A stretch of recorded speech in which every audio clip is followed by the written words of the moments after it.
ايه رايكم نعمل البطاطس دي معانا كده بتتبيله حلوه، منها حاجه تفتح النفس وفي نفس الوقت حاجه صحيه تنفع للي بيعمل دايت او حاجه. نعمل كده مع بعض البطاطس المتبله او البطاطس المخلله اللي بتبقى في المطاعم. اول حاجه طبعا انا عندي البطاطس، انا سلقاها ومقشراها زي ما انتم شايفين كده. عندي هنا اهو طماطم، فلفل حار، عندي كزبره خضراء، وعندي فص واحد توم، وعندي فص ليمون. هنحط نضرب الحاجات دي كلها مع بعض.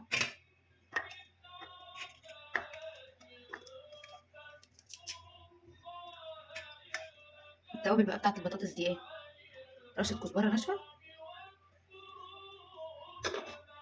ورشه كمون، كمون طبعا عشان فيه توم، نحط شويه كمون حلوين كده. ونحط لها كمان ايه بقى؟ رشه كركم. الكركم بقى بيخليها صفرة كده زي اللي بنشتريها، زي اللي بتبقى في المطاعم، يا دوبك حاجه خفيفه كده. والملح، انا مملحه البطاطس بتاعتي، هحط حاجه بسيطه بس كده للخلط عشان مش عايزاها حاجه، يا دوبك رشه ملح خفيفه. واعصر معايا فص الليمون كمان.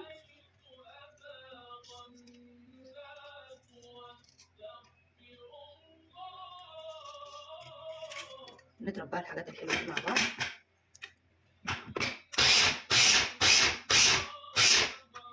انا مش عايزه الخضار ينعم قوي، مش عايزاه يبقى زي الهريسه كده. انا عايزه الخضار يبقى بالشكل ده، مش عايزاه ان هو يبقى معجون، انا عايزاه يا دوبك متقطع كده وانا باكل الخضار يبقى باين. حط بقى معايا في المرحله دي ممكن الخلطه دي تقطعي البطاطس مكعبات معاها وتقلبيها، لكن انا عايزه البطاطس تبقى متقلبه في الخضار، يا دوبك هديهم ضربه خفيفه كده على قد بقى ما انت عايزه.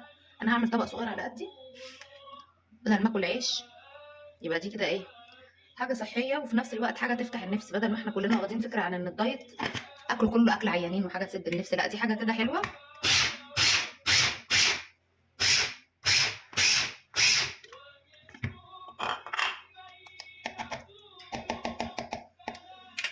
ندوق الملح،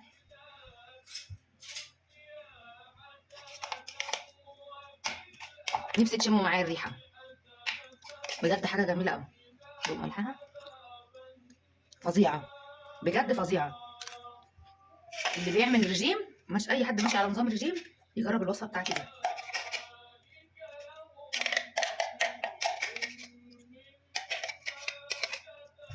نديها بقى على وشها كده يا دوبك رشه زيت خفيفه جدا،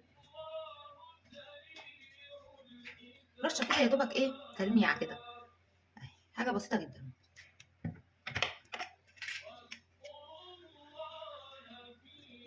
وصفه سهله وبسيطه، اتمنى تعجبكم.